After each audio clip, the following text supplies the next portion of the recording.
What is my purpose? If you like these videos, please take a moment to hit the subscribe, notifications, and like buttons. It really helps us out. Now here's today's message. What is God's will for your life? Why are you here? What is your purpose and mission? How do you find it? Let's talk about these things today.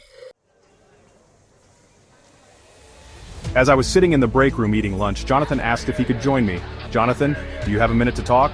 Of course I do. What's on your mind? Jonathan, you seem to have a confidence about you. It looks like you have your life figured out. And it appears that you have found God's plan for your life. How do I do that?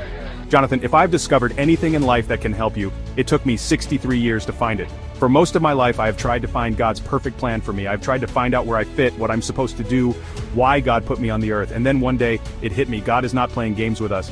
Jonathan, what do you mean by that? We look at finding our place in this world like a big, giant puzzle. We see ourselves as a puzzle piece and spend our whole life trying to figure out exactly where God has made us to fit. It's like trying to find a needle in a world-sized haystack. One day I finally woke up and realized, this can't be right. This doesn't sound anything like the God of the Bible. The Bible tells us that God is not the author of confusion. God is the God of peace. Jesus told us that we are to let our light shine. He said that we are to do many wonderful works, not just one.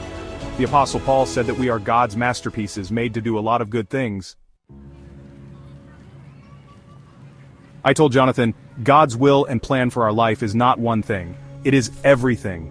Simply put, in the book of Romans, our destiny is to be like Jesus. When we are living like God's Son, we are living in God's will.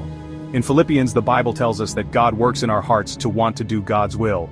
It might just be that the good thing we want to do is exactly the thing God wants us to do. God puts his desires in us. Wise King Solomon said, keep your eyes straight ahead. In other words, the thing God wants us to do is right in front of us. It's obvious.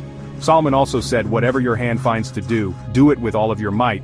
Paul said, if you eat or drink or whatever you do all to the glory of God. I said, Jonathan, God created you as a unique, one-of-a-kind masterpiece. And when you live out your uniqueness, using your gifts, talents, and skills to please God, I believe you are exactly in the place God wants you, and you are living in your purpose. Thank you. I knew you could help me. Maybe it would help me to go to church where you go. I didn't answer. I just took a piece of paper, wrote down a different church name and address, and handed it to him. Because finding God's will for your life is not following the exact steps of someone else.